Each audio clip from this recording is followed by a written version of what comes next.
And good Thursday morning. Welcome to episode 35 of the Inside Drive podcast. I've got Jay and Jay, not Johnson & Johnson, but Jay Henley and Jay Chapman in the studio with me today. I'm excited about that. Sorry for the delay getting started. We were kind of going off on some tangents. Maybe we should have been on the show when we were talking about them, but that's neither here nor there. So again, appreciate y'all tuning in. I want to give a shout out to Juice and Sunsets. Check out their Facebook page, Juice and Sunsets, or just go to their website, juiceandsunsets.com. Great local, freshly squeezed juice. Got turmeric, got ginger. Some have cayenne pepper. All really, really good for yourself. I've been doing it now for a while in conjunction with all the other healthy stuff I'm trying to do. You know, new year, new me. We're going for all that kind of stuff. And of course, Golf Plus. Golfers who want to improve their score, Golf Plus is the place to be in Northwest Florida with all the tools and expertise to help you. Their shop is filled with every golf brand you could possibly want. Their repair shop, second to none. Fast tour van quality repairs every time. Golf Plus has been featured in both Golf and Golf Digest magazine as one of the top club fitters in the country. They can help maximize your potential with their fitting simulator and carts. Don't have time to play a real round of golf? Book bad weather. Book a round on one of two of their simulators.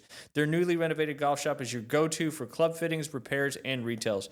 Gentlemen, how are we doing today? I'll start with you, Jay Henley. Mighty fine, 2026. Mighty fine, 2026 indeed is here. We're already 8 days into it. Do want to do a real quick shout out. Ryan's 14th birthday is tomorrow, so I want to give her a shout out and a happy birthday because we obviously won't be live tomorrow as well. Tell everybody real quick about your new venture. It seems to be popping up all over the place. Yeah, so it's a golf simulator. It's a mobile golf simulator. On the move. On the move. Sweet. Parties, weddings, corporate events. Dude, that's cool. So we'll see how it goes. This Specializes in bachelorette parties. Yeah, right. Yeah, look at him. Hey, look. You know, I can come to you.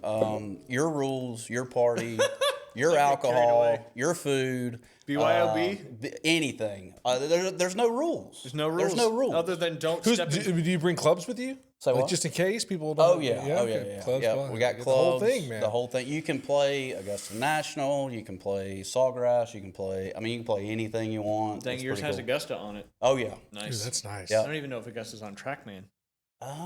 It might be. I don't know. I don't know that for a fact. It's called the Georgia Club.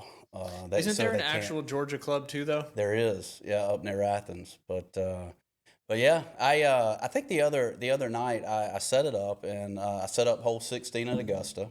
Nice. And did you skip it? No. I wonder how you could skip it on a simulator. We're gonna figure that out. Yeah, we're gonna figure that out.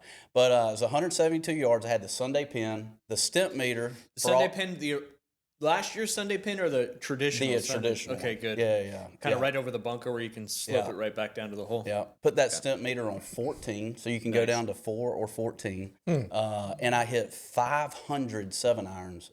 I did have one hole in one. Nice. Wow, that's impressive. Yeah. You got blisters all over your hands? All over, yeah. I mean, man, because in that simulator, man, like you actually hit 500. Yes. Wow. Yeah. Hey, this is a quick aside, but it's relevant. Have you guys heard the breaking 90 just putting rule for an amateur? Have you heard this? I know they just released all these new rules of golf. No, I'm saying like there was some golf talking head who breaking 90 at Augusta from the front of the green. Only from you take the average amateur. Yep. You start them shot one on the green, and they cannot break 90. That's the. Yep. Yeah. You believe that? We talked about it on the radio show. Okay. I think we both agreed that he's played it. I've never played it. I mean, I've been to it 20 times. In 2002, yeah. But yeah, I would say because it's the 100 amateur shoot, like somebody who normally shoots 100. Yeah. Right. So that would be like a 38 handicap ish. Yeah. Those greens are so. You can't do it. Most people have never seen a green like that or played on a green like that, especially if you're not a great golfer. Obviously, if you're shooting 100, you're not a good putter because you're probably losing a lot of strokes around the green. So after your first putt, you're probably going to either putt it off the green or just miss it so bad that you're probably going to 3-putt the next putt. Excuse me, really quickly. Have you guys ever been to Fantasia in Orlando? I have not. Oh my gosh. It's like, it's like an official putt course. It's got like bunkers. It's crazy. I quit. We used to go in Orlando with the baseball team when I was with the Braves forever. We used to do a spring trading outing. I quit. Because they have those like super Donald Ross style turtle sugar. You'll putt it, it'll roll back down and I'm like, if Augusta's like that, there's no way I'm breaking it. I'm putting it off the green probably immediately. Well, and even like if you get it within 3 feet, I'll miss a 3-footer, no problem. and if you're if you're a 38 handicap, 40 handicap, you don't make 3-footers on greens that are relatively like decent speed. Right. So, and you miss there's some places on Augusta you miss a 3-foot putt past the hole by 2 inches. It's gone, man. 12 feet, and now it's going to take you 3 or 4 more to get back in. I think we determined like people would probably average 4 or 5 strokes per hole. So if they average 5 strokes per hole, that's putting you at a 90 anyway. So jeez, It's crazy. it's a good discussion though. Yeah. And I would be nice if they actually did it. Allow somebody to do it. Yeah, just to see what happened. They should. Because obviously I know they have high handicaps play out there all the time with the members, but yeah, that would be interesting to see how it certainly happened. All right. You finished talking about your simulator? Well, I was wondering if you could do it on the stent meter, we could just do it at your simulator. Absolutely. We I mean, you could just place the ball right there and just putt it. I'll come do it. Yeah. Let me out there. Right. But no, I mean, that's my thing. It's like I think there was maybe a little rumor going around that I might be moving, but Panama City is going to be my home base, but you're regional though, right? You can travel. I can travel. I saw the new truck in the trailer. Yep. And so that's the goal, is to kind of get out and try to move about this year and see a little bit of the world. Hopefully, if somebody will book with me, I mean that's the thing. I mean I got to get this thing booked, right, to get moving. But golfwithjay.com. We can set it up anywhere. We'll have a great time. It's great entertainment. So, I can be to you within whatever Siri tells. So traveling, golfwithjay.com. Yes. That'll be cool. That'll be cool. Bachelorette parties, bachelor parties, after prom. There's not a niche that you can't cater to, is what I'm trying to say. You got that right, Mulvey. You got that right. Your dog's having a 10th birthday. Come out and rent the simulator. Little putt for the paws. Have a good time. All right, well, Jay, you want to tell everybody about what you do, of course? Of course, yeah. And I was just telling them when y'all were doing the camera thing, I want to get on that thing. I mean, that's going to be cool. Myself, Chapman Wealth Management, we help people basically just navigate, their financial terrain, in pursuit of whatever goals that they have.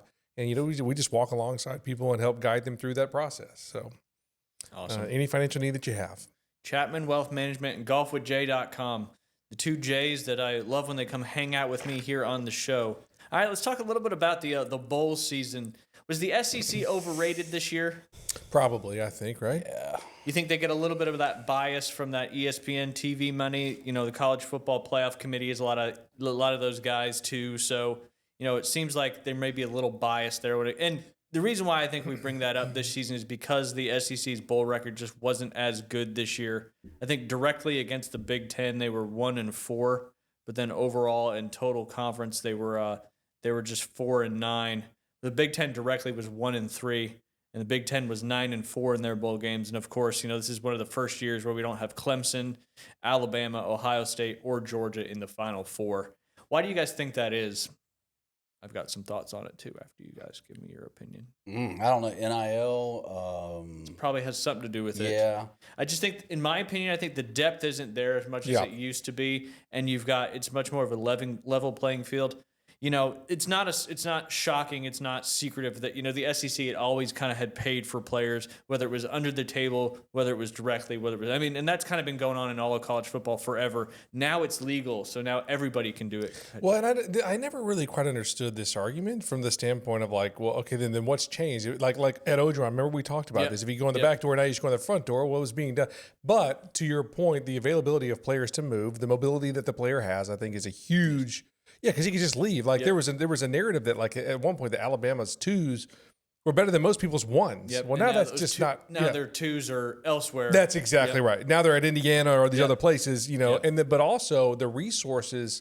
Now that it probably is above board. Yeah, I think the morality of college football changed from like you had to have like bad morals and wanted to do stuff that wasn't legal in order to get the players that you wanted to get. Now everybody doesn't have to worry about that part of it. They just need to get money to be able to do it. And you got guys like Mark Cuban that are alumni at your university donating hundreds of millions of dollars. Barstool. Yep. What's the guy's Dave name? Portnoy. Yes, he Yep. committed like $10 million to the Bryce Underwood kid or something like that. Absolutely. Yeah. You're just like, yeah, it's bound to happen. Yeah. And it's certainly leveled the playing field, that's for sure. Is that good for the sport or bad for the sport, Jay? Good for the fans, obviously. I mean, every game seems to come down to a field goal, in my opinion.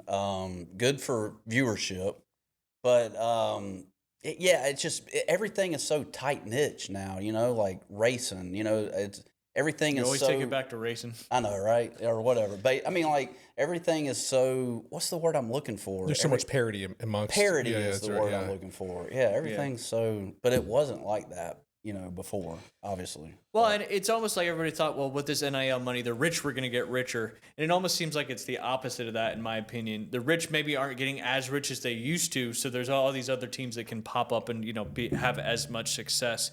It's kind of the crazy thing if you look at it, like the SEC as a whole, in my opinion, there's not the superstars that we used to have. I mean, you still got like the Chambliss kid from Ole Miss, who's an absolute stud. You still got great quarterbacks, but you don't have these these quarterbacks that, Alabama always used to have, the running backs, the Derrick Henrys, the Jahmyr Gibbs and stuff like that. Now, I know you got the number 1 running back recruit coming in this next year, as of now anyway.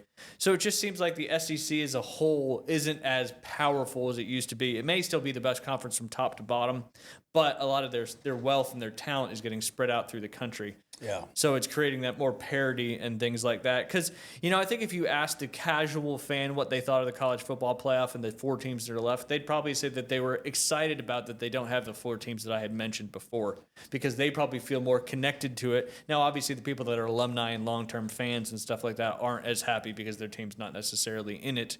But certainly a different time and all that stuff. Currently, 35.1% of all college football players are in the transfer portal. Yeah. Which equates to about, I think it's like 3,800 or 3,600 kids in there right now. I'll go back to this. So I had a thought, which is kind of crazy, but mainstream media 20 years ago, like that's all we ever heard about was like Yankees and Red Sox in baseball, right? Like, and so now it's not mainstream media. Now it's like social media. Yeah, now it's social media. And can I be like a little bit of a nerd here? Please. Yeah, there's like more market dynamics at play now, right? Yeah. So instead of having the concentration of power, so to speak, within a few schools, you have sort of a more diffuse situation where, players are more free from a mobility standpoint, and more players have, more schools have more capital to sort of attract these players. And so you're seeing a sort of like the market, the market dynamics are sort of sorting out this in real time. I'm wondering how, is that Georgia lawsuit, has that come to settlement yet or no? I don't think so. And then you got that kid from Washington who's trying to breach his contract. He's the quarterback for Washington. I saw this. Signed his new NIL deal for the upcoming season, and then saw where the kid went from Cincinnati to a Texas Tech, and he's getting paid $5 million for the first 2 seasons, and then getting a 1% kind of royalty as well. I think he saw that. He's like, well, maybe he's probably only making only a couple million, $1 or $2 million at Washington, and he's probably like, but I could probably go make some more money somewhere else after seeing what happened there with that kid, and then trying to breach that contract. But Washington's going to hold him to that contract, so hopefully they do, because the NCAA really doesn't do anything anymore. They really don't govern football, in my opinion. Yeah. Everything just happened. And there has to be some reeling back in at some point. Like right. we talked about before with the pendulum. Yeah. It's got to swing back. What that looks like, I have no idea. But there's a lot of simple solutions to kind of regulate this NIL stuff. But you're going to get a lot of pushback from these big powerhouses and the Indianas and these other teams that have now come onto the scene because of what they're being able to do with the money that they can get into the university legally. Well, I know you're a financial guy now, sure, yeah. But let's go back to when you're 20, 21 years old. What are y'all doing with $5 million at Mulvey being 21 years old? What are you doing? Making bad decisions, yeah, for sure. It's probably the same. I mean, if I had that now, obviously you'd know what to do. Right. Yeah, same idea. Yeah, cars, whatever, I mean, not good stuff. I mean, but hopefully a lot of these people have people that are advising them. I know that a lot of the agencies that they're with have, teams of people that sort of help them manage some of this stuff, but at the same time, it's funny that you say that, and I want to take this back to just a second really quickly to equate it to my time playing baseball, right? So because again, I am an advocate for player freedom, player mobility, player to go get the best circumstances for his own situation. Because when I was, it's sort of, this is still actually the landscape in professional baseball. And I don't actually know how it is in football, but, because maybe it's not as prevalent with the practice squad. But you have a 25 active man roster, but you have a 40 man roster. So you have another 15 players that are on the major league roster for the team in AAA. Well, you have options, right? The team can option you down for a year and burn one of your options, but you can only burn one option per year. So once you burn that option, let's say you're in spring training on the Major League roster, and they option you down to AAA for the season. Well, they can call you up and down 50 times that year. You still only have burned one option. And you have 3 of those. So it takes you effectively 4 years, until you're out of options. And once they option you down, you go on waivers. So any team can claim you.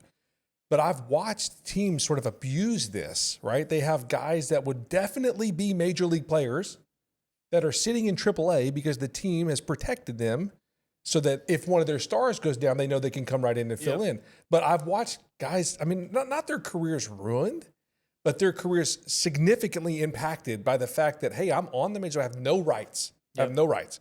I have to sign your rights away. Exactly right. I sit in AAA for 3 full years as a backup to one of the star players in case he goes down, and I'm just, those are 3 years that I could be playing Major League Baseball. So I didn't, that to me is limiting. It's like indentured servitude. Indentured servitude, and you're making, you still get afforded some of the benefits, but your pay is substantially less. Some of that. And so you're like, gosh, it is nice to kind of see in college that if a player says, hey, like let's take for instance the Austin Mack kid from Alabama. If they tell the Keelan Russell kid is going to come now that Ty's going to the NFL and the Keelan Russell is the number 1 quarterback recruit, whatever, if he's going to start. Now that Austin Mack kid's okay, I'll go somewhere else. He has had the option to go somewhere else. He's not going to waste all that time. I don't want to say wait, but you know what I mean. Waste all that time sitting behind. Is that good or bad? For me, for the player, it's good. For the coaches, it's terrible because now if Keelan Russell gets hurt, your backup is now playing in Indiana or whatever. They'll find somebody else. Absolutely. But for the player, it's much better. There's much more mobility, much more freedom. Yeah, and you're actually making some. And I was never against the players getting paid. I just thought there had to be some, regulation on this kind of stuff. But I'm sure it'll come down the line. I mean, we've been saying that for a couple of years now, and here we are. It just keeps getting crazier and crazier and crazier. But, certainly it's the business of college football, no doubt about that. Want to bounce over to the NFL side of things, just a little update on the Black Monday was this past Monday. Black Monday, Jay, do you know what that is? I do not know. I'm about to tell you. It's the Monday after the final regular season game in the NFL. And that's usually when a lot of coaches will get let go during the year as well. But the majority of the coaching changes and GM changes happen after that final day of the regular season. They call it Black Monday. So Miami Dolphins fired Mike McDaniel. The Ravens fired John Harbaugh. A lot of people are like, why did they fire John Harbaugh? In my opinion, he was there for 18 years. Yeah, he won a Super Bowl. He did really well. But it's kind of like Mike Tomlin in Pittsburgh. At some point, you've got to make a change just to make a change. New blood. You do the same thing over and over and over again. Obviously, that'd be a great job, and I know Stefanski and a couple of the other guys are already looking at that gig because that'd be a great gig. I mean, anybody would want to coach Lamar Jackson. The Cardinals fired Jonathan Gannon. Pete Carroll got fired from the Raiders. The Giants fired Brian Daboll. That was earlier this year. Wow. And then the Browns fired Kevin Stefanski. Titans a while ago fired Brian Callahan. And, of course, Jay, your former Atlanta Falcons fired Raheem Morris. The Falcons also fired their GM, Terry Fortnott. I think it's Fortno. And then the Miami Dolphins fired Chris Gear, but kept a couple other people there in the side of things. Where would you want to go, Jay, if you were a available head coach? So the openings are the Dolphins, the Ravens, the Cardinals, the Raiders, the Giants, the Browns, the Titans, and the Falcons. Oh, it'd be the Raiders because you can only go up from where they're at currently. That's fair. And you're in Vegas. You're in Vegas. Number one pick. Gambling. Number one pick coming to the Raiders. Yep. Mendoza. And, probably. And Miami. So. I would love to take over Mike McDaniel. Well, I mean, you look like Mike McDaniel, so right. Yeah, let's go. It'd be an easy swap, little doppelganger kind of action there. What about you, I actually didn't know that he had gotten fired. I think that must be recently because I didn't know he was fired either. I would probably go to Baltimore only because they have the infrastructures in place. Got a great roster they're ready to go. An hour ago he got fired. Yeah. I was wondering when you said that. I thought, wow, I didn't. When know I was that. reading it, I was confused. I was like, I thought they said they were keeping him. Yeah, so did I. And the whole Tua situation is fascinating. Yep. Yeah. What are you going to do with him? Are you going to, because he's obviously still on contract for a little bit longer. You just punch him, right? I mean, you have to. Or draft somebody, sit behind. Draft if it came like a Ty Simpson or somebody like that, let him sit behind Tua for a year knowing that you're probably going to do like what you did this previous year and just know that you got to give them at least one more year to kind of get going. That's kind of the tough part because it's all about these quarterbacks. It seems it's all about the landing spot they go to. It's not the talent they have coming out of college. It's the talent they have coming in college plus where they end up going with the head coach or whoever it may be. I mean, you've seen a lot of guys like the Darnolds and people like that have went to terrible organizations to start their career. All of a sudden, go somewhere else and they get a little bit more excitement, a little more development, and then boom, they're playing for one of the best teams in the league now with the Seattle Seahawks. Can I make a point here? Yeah. If you don't mind. Please. This is something I've watched a lot more NFL football. I was captivated by the Phillip Rivers situation. Yeah, I mean, but I've just watched a lot more NFL football this year, and it's surprising to me. I never really made this correlation before, but it's amazing to me how different football is from baseball in the sense that there's a lot of individual aspects to baseball. Right, I make the pitches. It helps if the shortstop's good, but the shortstop catches the balls and then he hits. Yep. And you just sort of do your own individual job. A lot of times I didn't even know the catcher's name. That's hyperbole, but some of it's true. Like we get traded all the time. It's traded 3 times. It's kind of the same idea. But in football, it really, really matters who is governing the schematics of your offense and the skill players in the offensive line. Like you look at Tua 2 years ago, he literally leads the NFL in passing yards. Yep. Yeah, it's like, and then now he's like can't even complete. It's just crazy. Like, but he had Tyreek Hill and Jalen Waddle, and anyways, I didn't realize how team oriented. Extremely. It matters a lot. Probably the biggest team sport out of all of them, in my opinion, anyway. Obviously, basketball can be more individual because one person can dominate and take over a game. Yeah. But football, you're not going to run the football without an offensive lineman. You're not going to get pressure on the quarterback without a defensive line. All that stuff, it all starts with the trenches and then goes out from there. That's right. And then obviously you got to have a good special teams unit as well. That was still a little bizarre that he missed that short 44-yard kick to go to the playoffs. There's a lot of weird things that happen in the NFL this year that make you go, what's going on out there? And we've talked about it before. The mob, the people, like there's so many more hands in gambling nowadays that you just, you look at movies like The Replacements where the kicker, I forget his name, but he was in trouble with debts he owed, and they were trying to influence what he was doing out there on the field. He's like, is that prophetic? If is that like a concrete example of stuff that actually happens out there? Right. But we'll probably never actually know because everybody who's on the inside of that. Have you seen this? Have you seen this video on TikTok where the guy like does the false start symbol before the gentleman?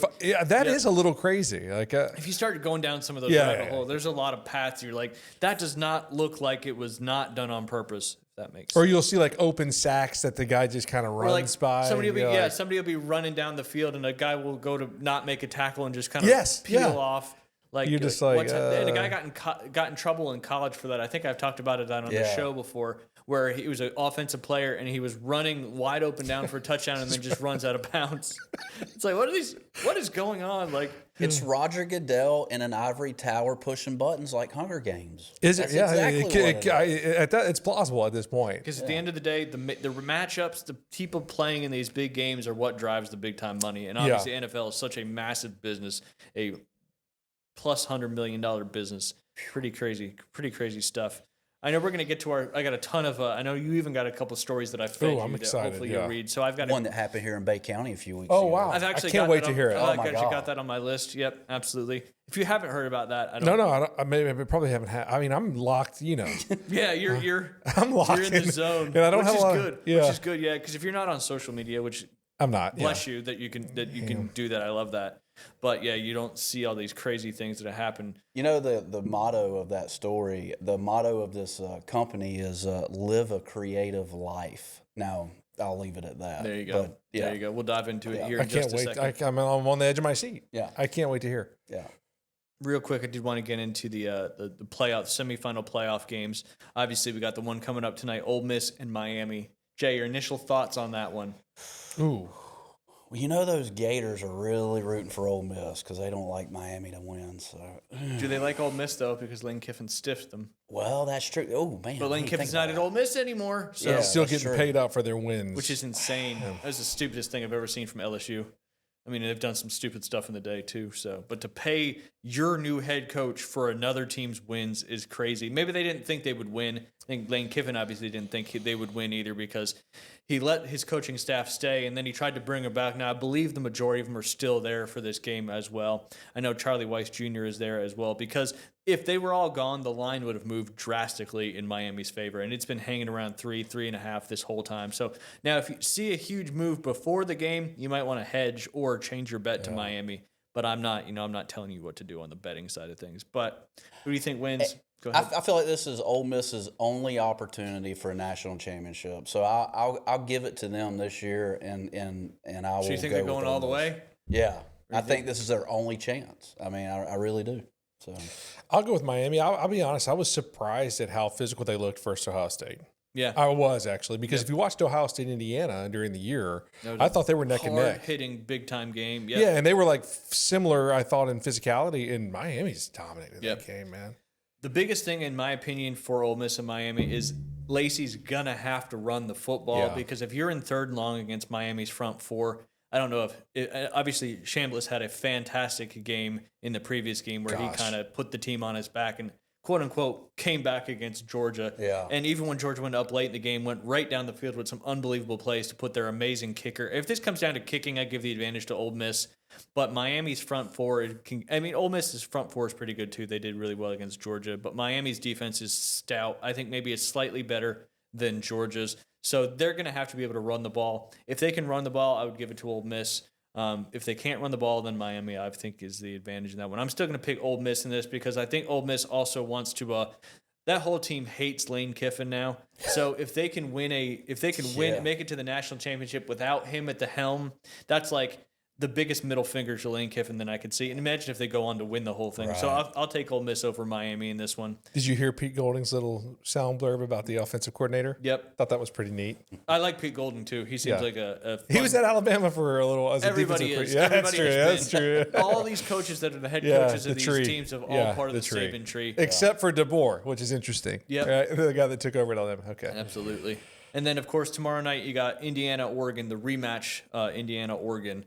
Obviously, Indiana looked very dominant against Alabama, but I think that's a combination of Alabama just not being that great and Indiana being really good, kind of was just a very uneven matchup, in my opinion. And then, obviously, Oregon's got Dante Moore and a powerhouse offense. Good defense, too, as well. Indiana went into Autzen Stadium earlier this year and got the win in a close game in that one.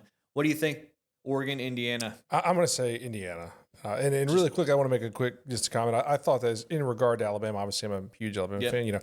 It was that whole style of make fights kind of idea. You know what I mean? I think that sort of led people because they were sort of bipolar in a sense. There were sometimes like they look fantastic, but if you look at who it was versus, and then who the times they didn't look so good again, physical teams like Georgia and then Indiana. So.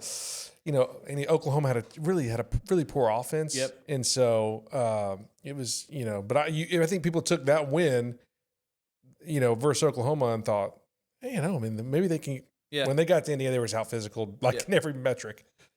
Indiana did what Alabama used to do to everybody else. Yeah, and in my opinion, that's coaching. That's the Signetti. discipline. Yeah. And Indiana is such they're I think second in the NCAA for penalties per game. They've only had one fumble the entire year. Well coached, man. They're very well coached, very disciplined. And when you get a physical, well coached, disciplined team that doesn't turn over the ball, it's very, very tough to beat them. Jay, what do you think? Indiana or Oregon? Well, I have Oregon against Georgia in the national championship game, so you can still get one of them, right? Yeah, so I'll go Oregon, and if they come out in black, they win. If they come out in green, they lose. Nice. I like it. Yeah. That's about as that's pretty much like anything when you're betting. You pick a color, pick a horse number that you like, all that kind of stuff. Usually it comes to fruition. Yeah. So you going with Oregon? Yep. Oregon and Miami. No, I went Ole Miss. That's right. Yeah. And then you've got Indiana and Miami. Yeah. And I'm gonna go Ole Miss and Indiana. That's who I think is gonna. And it'd be kind of cool to see Indiana. It's a great story to go from being the doormat of the Big Ten to back-to-back playoff appearances, and then of course your second year when you make the playoff, you're undefeated Big Ten champion. Again, playing against Oregon in a neutral site. That's out there. That's down there in Atlanta, so not as far for Indiana to travel as Oregon. I don't know how much that really matters. People seem to put a lot of stuff on that. And then, of course, Ole Miss and Miami, pretty much the same distance. They both have to travel. One's a little bit more over water than the other. But how can you not root for the Mendoza too? That's true. What a great guy he seems to be. Just your consummate, or you're just your professional. Yeah, that you would, really into obviously giving all the credit to glory to God, all that good stuff, and then just thanking his teammates. He just sets all the. I think he's going to be a great pro. The only concern with me with Mendoza is Indiana's offense is a purely RPO style offense. So his ability to read the field, it's basically he's reading whether to hand the ball off or not, and then he's looking at his first read. If the first read's open, he's throwing it. If it's not, then he runs.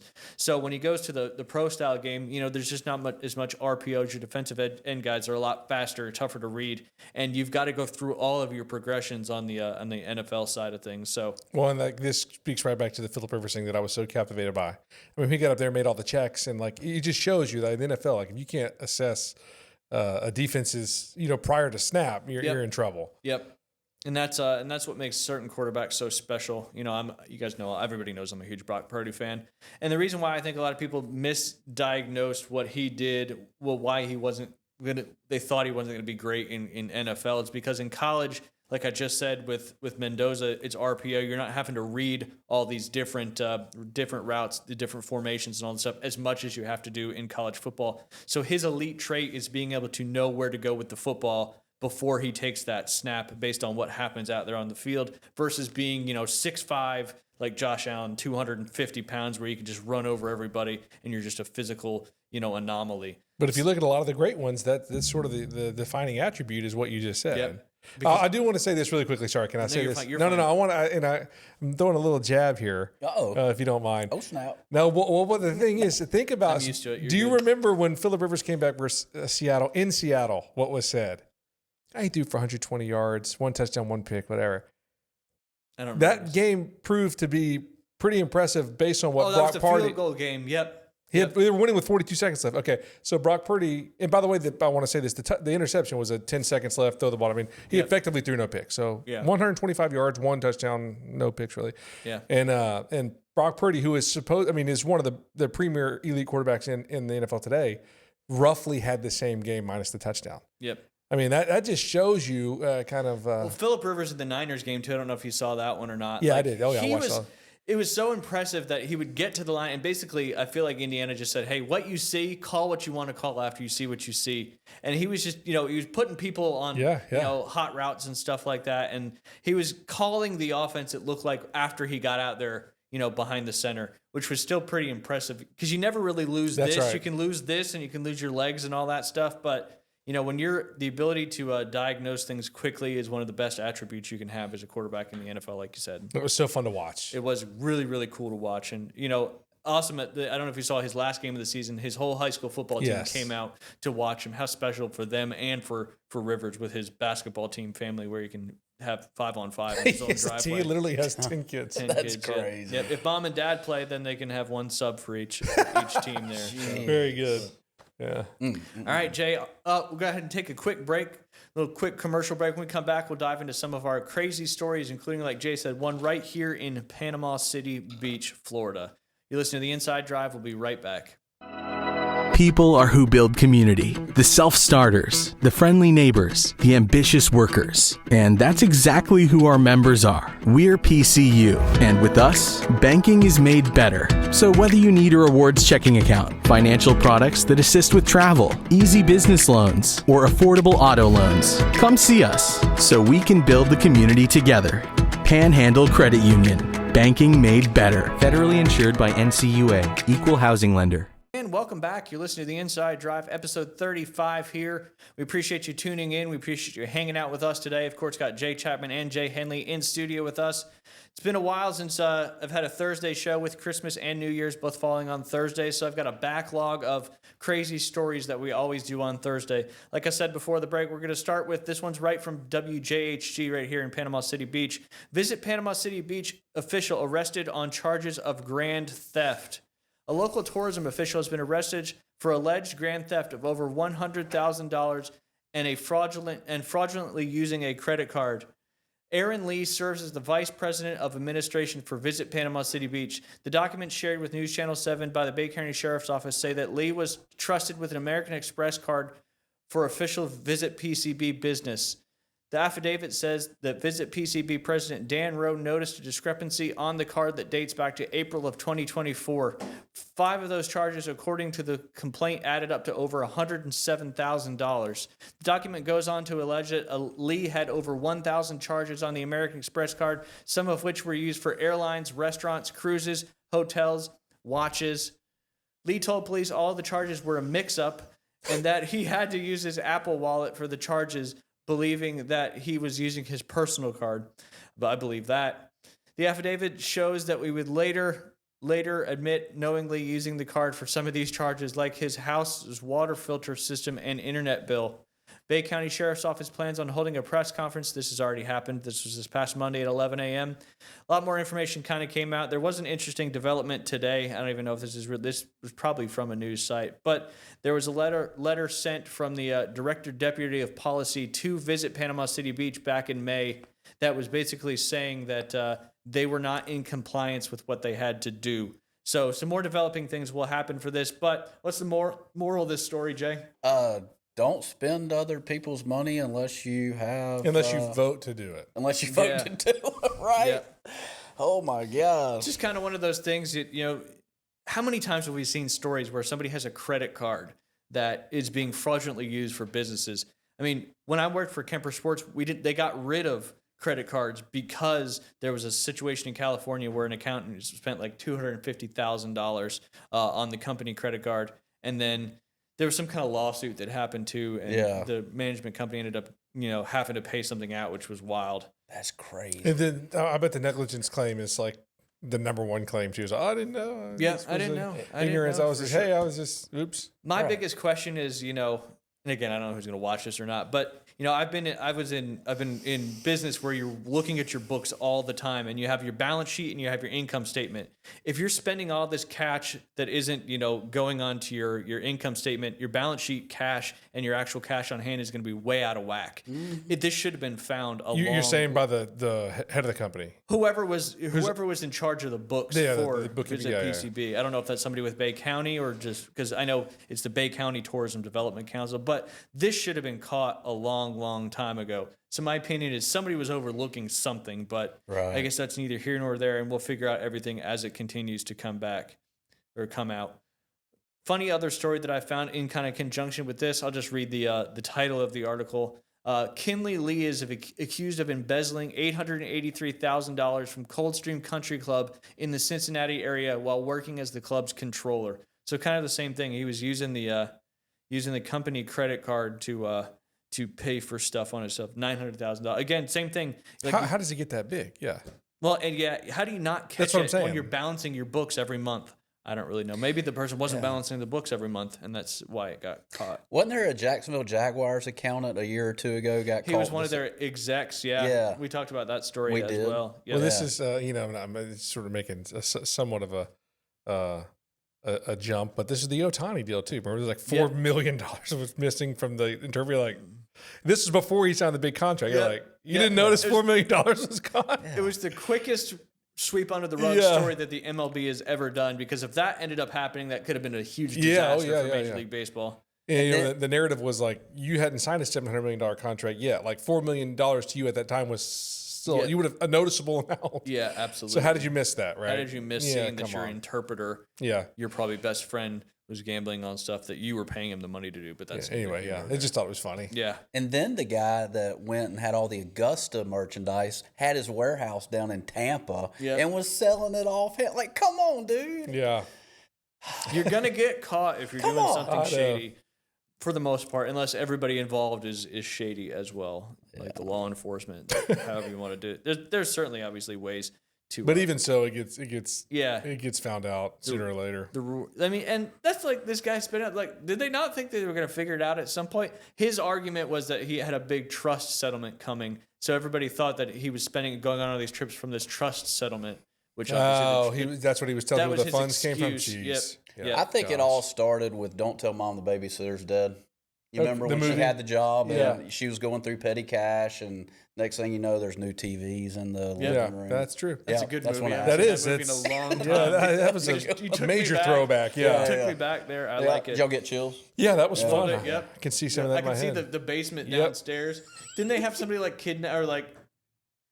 The dishes are done, dude. You Yeah, remember that? because they were starting to revolt against each other because they didn't like the leadership, and they had. But didn't they have like somebody like captive down in the basement or something like that? No. Maybe that was one of the kids they tied up one of the times. They sent the babysitter obviously died, the old lady, and Yep. then she they tied her to the top of the car and like sent her to the crematory or funeral home, whatever.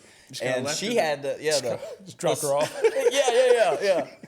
And then the 17-year-old who I can't remember, she was a good looking lady. Yeah, it was one of the more famous younger actors at the time. I know Yeah. exactly what you're talking about. Yep. But yeah, she got a summer job just to kind of keep it going. And then the hot dog truck, right? Yeah. The boyfriend The of boyfriend. that, yep. Yeah. Anyways, I don't know. It all started with that. That was a good movie. Getting with Thanks for petty taking cash. us back. Oh yeah.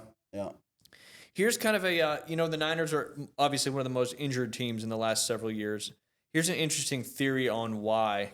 This is starting to circle around the internet a little bit. San Francisco 49ers are statistically the most injured team in the NFL over the past decade. Since moving to Levi's Stadium in 2014, top 5 in adjusted games lost for 10 out of 11 seasons. 7 to 8 full Achilles patellar tendon ruptures, league average 2 to 3 year total.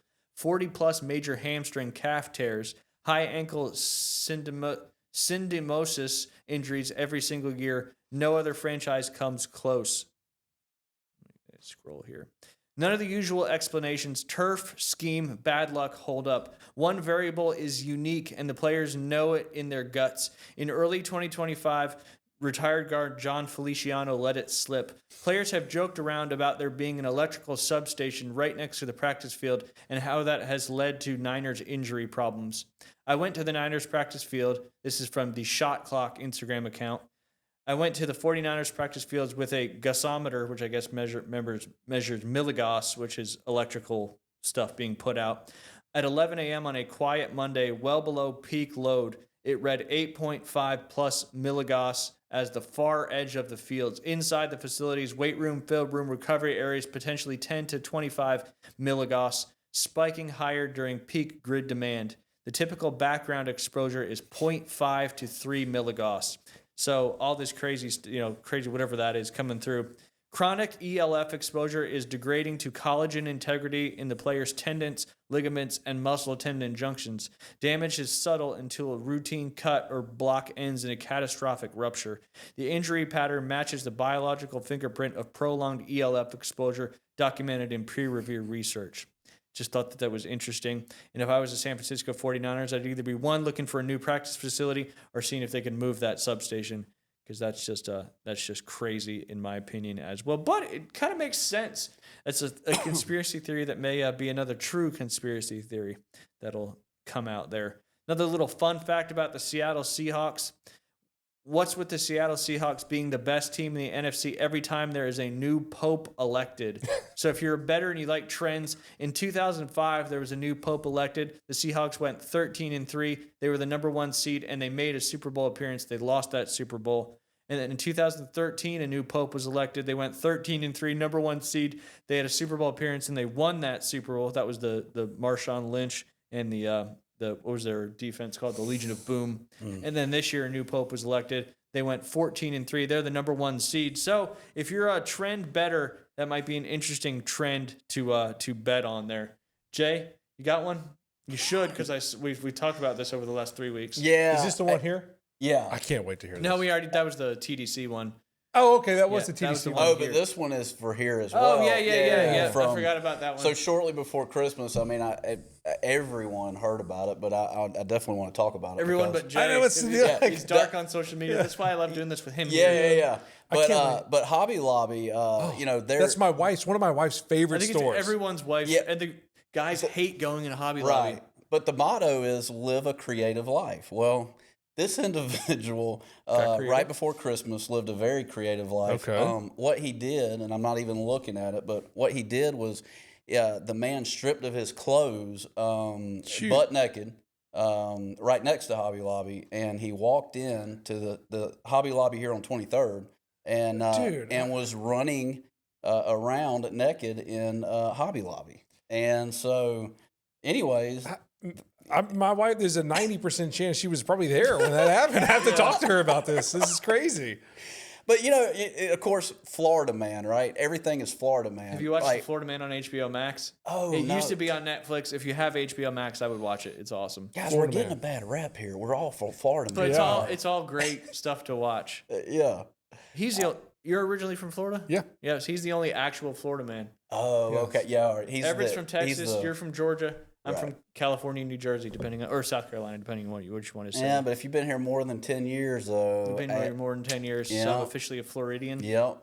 I like it. Mm-hmm. That's crazy. This was here locally on 23rd Street. Guy was running around naked. Right in our own backyard. And the video that I saw. Oh my gosh, Jay! You saw there's a video. Yeah, there's of this? video. The video I saw was you see this lady, like somebody's recording, and you see this lady immediately like turn her head and look, and the first thing she goes is, "Oh my God, where's my husband?" And like. I'm glad she didn't say, "Oh my God, that's my husband." right. Yeah. Oh my gosh. But I think, let's see, this guy was checking out in the line over here at the Hobby Lobby, and he turned around, and there was this, butt naked guy. They're trying to get the customers to check out. This guy says, "I just wanted to leave. I don't need my gifts anymore. I'm good.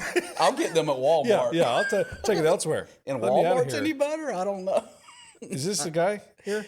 You want to see the video? No, I don't want to see the video. I want You to didn't see anything in the video. Yeah, other than this you've guy seen it as well? Guy getting tackled by the cops. naked. I'm God, what sure a tough cops have job. to tackle Yeah, naked that's people tough. all the time. He's already maybe trying to tase him at a distance first, and then Dare. Don't do drugs. yep. Don't do Drug drugs. abuse, resistance, education. We've talked about this before, I believe. Yeah. It educated you on all the drugs you can do, even though they told you not to do them. They just, here's all the different things. The Happy Gilmore, when LT is talking, Yep. he's like, which brings me to my next point. Don't smoke crack.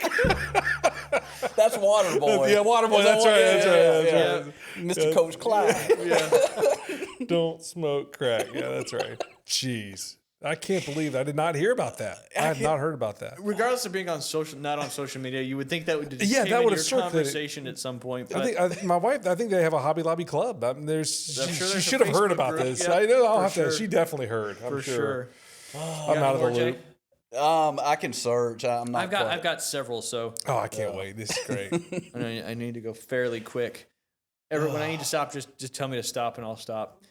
The original 1994 theatrical and initial home video release of the Santa Claus with Scott Calvin, Tim Allen quips 1-800-SPANK-ME. I know that number. After his ex-wife gives him a phone number for emergencies. Unbeknownst to the production team, the number was an active adult hotline. Oh my gosh. After the film's release on VHS in 1995, Disney began receiving reports of curious children calling the number and racking up hundreds of dollars in phone bills. In one case, a 10-year-old girl's family was charged $250. Disney initially tried to purchase the 1-800 number with the intent of disconnecting it, but they were unsuccessful. To resolve the issue, they spent significant resources to scrub the line from all subsequent releases. Can I call it right now? I mean, you can if you want to. If you want to be charged a bunch of money. This one's a little racy too, as well. Like I said, this is 3 weeks in the making.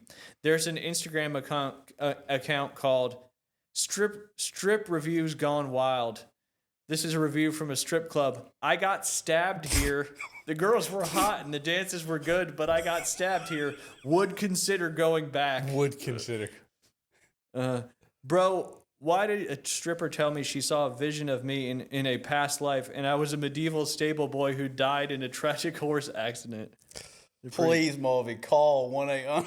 Oh gosh, he just called it on. He just called it right now. it. Yeah. Did you? Oh, it is not good. It's an adult hotline. Are you going to get charged for that? I don't know. 10 I hope seconds? Not. Yeah, I hope not. He's like, y'all want to do the golf simulator? There you go. Just make it back. Strip Just clubs. make it back. There's a new market for you. All right, I'll just do those two. All right. In 2001, Thaddeus Kolaski quit his job and moved to Vegas to professionally impersonate Allen from The Hangover. At his peak, he was making $250,000 a year partying on the Strip. A job AI can't replace. The Hangover is a cautionary tale about why you should never let the quietest member of your group plan a bachelor party in Las Vegas. The film follows a group of friends who wake up with no memory of the previous night and must piece together their actions to find a missing groom. The narrative structure allows the comedy to unfold as a mystery while showcasing the escalating absurdity of the situations the characters created. The Hangover became a massive cultural phenomenon due to the chemistry between the lead actors and the relatable fear of a night out going horribly wrong. It effectively redefined the modern R-rated comedy and balanced shock humor with well-placed plot and keeps the audience guessing until the end. And obviously this guy Thaddeus took advantage of that. $250,000 a year, Jay. You'd be tired every day. Yeah. Because you'd be partying all night long. All right, I'll finish with this one because I've still got several more, but we got more Thursdays coming up. This Instagram account found what they think is the worst fantasy football league based on their punishments. So even if you don't finish dead last, you still have to do punishments.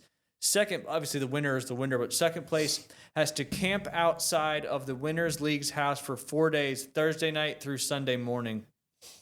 Ooh. Third place, the winner has to spend 12 hours in Florida, Bama wearing a ski suit in July. The loser of the game has to do a bucket drum in the French Quarter. That's the third place game. So the winner has to go to Florida, Bama wearing a ski suit, and the loser has to go to French Quarter doing the bucket drum. That's hilarious. That'd be tough because those people are really talented. Yeah. The fifth place game, the fifth and sixth place winner has to audition for a role in a local Peter Pan play. What is that? 21 Jump Street? Yeah. You know what I mean? Yep. The 21st. Yep. Yeah.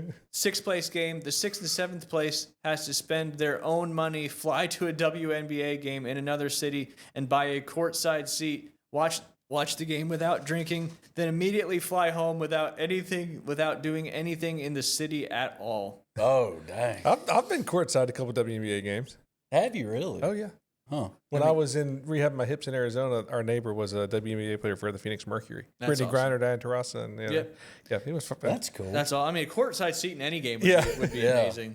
Yeah. And then last but not least, the last place person would have to, the eighth place person would have to get a job at Burger King, work one shift. They must interview, get the job, or they must work one shift. They have to interview, get the job offer, and work one shift, and then they can quit. So I know we got to. Jay, want to remind everybody one more time your new venture that you're doing and how people can book a party with Golf with Jay. Yeah, it's hard to explain because it's this huge inflatable that 20 foot tall, 20 foot Really? long. It could withstand a Category 2 hurricane here. I promise you. I mean, this Hopefully thing. we won't Is have- it Hopefully not. But expedient to set up? I mean, is it hard to set up? well, it takes an hour. Okay. But I'm still trying to get that down a little bit. But there were some people that come up with some great names for it. like the actual dome itself. Yeah. And the one that keeps coming to mind is my good buddy Cliff came out with one called the Shank Tank, and I kind of cool. like that. That's I kind of cool. like that. You don't want it to be happening in there though. No, but I love the name and kind of Shark Tank, Shank Tank. Hey, I was going to ask you. So, if you do shank one, though, is there any sort of liability? Can you hit it out of the thing or no? No, this You thing. have here, to send it- him or show him a video. Yeah, I will. Yeah, but I actually was honestly, and I know this is super. I'm glad you explained this. I thought it was just like a little net, maybe with a simulator. Wait till you see it. It's got like a big screen of like. it's Oh, my insane. gosh. It's basically Yeah, like insane. a Thunderdome. Yeah. If I set this thing up on the side of the road, like you would have a It's wreck. like a bouncy house kind of idea. Yes, Yes, that's exactly That's a Oh, good what wow. analogy. Yeah, it Yeah, looks like a wow. bouncy house, but there's no bouncy house part. Wow. Right. Man, that's Yeah. super neat. Yeah. I was thinking it So- was like a net with a little screen, that you just. And it's big. There's a lot of that going on. There's a lot Yeah. of people doing the indoor Do thing. the rates vary based on? Hours. You can book it for 4 hours. You can book it for a whole day. You can book it for the whole year. I mean, we can. Yeah, we can. Yeah, We can work that out. You can actually just buy it from me. No. I'm just teasing. Sorry. Seeking active business No, but partners. look, there's a lot of synergy going on right now. You got Top Golf, you've got Back Nine coming, you've got all of this golf stuff that's filtering into Bay County, and the synergy is I want to be a part of it. Yeah. That's the deal. So Well, don't forget too, you've got that new development coming up to Washington County with the Kaiser Group building that destination golf up there. Which we're not even awesome. talking about that. Yeah, maybe another 18 holes at Water Sound. I mean, who knows, right? But there's a lot of golf stuff happening. To me, it sounds very appealing. Like, come on, the busier we get, the older we get. To not have the commitment to get in the cart and drive 18 holes, like to just stay in the same place and hit. I mean, that sounds like right up my alley. Yeah. I'm gonna be definitely hitting you up. I didn't realize it was that big. I thought it was a little net. Yeah, and that the may real be. deal. Yeah, I mean that may be. Up in Georgia, you have big backyards. Here, we don't have a lot of big backyards, so that's gonna be something to kind of think about. But it is 20 foot tall, 20 foot long. Well, and that's the thing. Like a lot of people are doing these home simulators now, but they're just putting it in their garage. Yes, with the net, with a mat, and then like a foresight or something like that. Yeah. But you have to have enough room to swing a golf club, and most people's garages are 8-9 feet. Some of them are 10, but not very many. So the opportunity to try to do that yourself is few and far between. So I feel like you're doing a great job capitalizing on a market that's certainly there. Thank you for giving me the opportunity to. I'm gonna look you up. Of course. Yeah. Golfwithj.com? Yeah.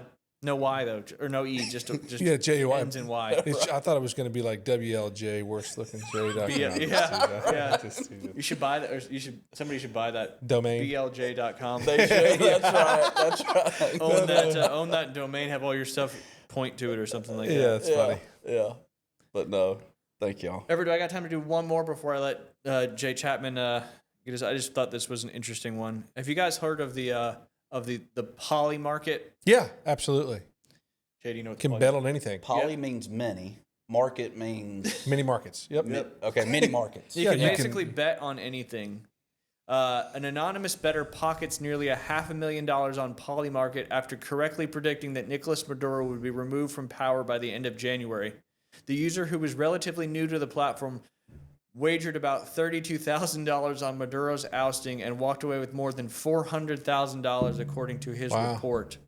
Sounds like he had a little inside knowledge info for sure. there, for sure. Yeah, I didn't even know that was going on. Yeah, the Poly Market, you can just you can bet on anything, literally anything. Is that Kalshi, Kalshi? Have you seen that app? Kalshi? Yes, I have seen that. But that's different than the Poly Market. Okay, I got you. Yeah, that's the one where like you can like create bets with your friends and stuff. Right? Okay. I think. Jay, one more time before we go. go. Chapman Wealth Management, right off of Huntcliffe on Jinx. Any sort of financial venture that you need help navigating, we're here to help you walk through that. So thank you. Appreciate you tuning in today. Appreciate you gentlemen coming in again. I know you've done it many a time. I'm sure we'll do it again sometime here in the near future. Appreciate you tuning in. All the podcasts will be posted on all the places you get your podcast information.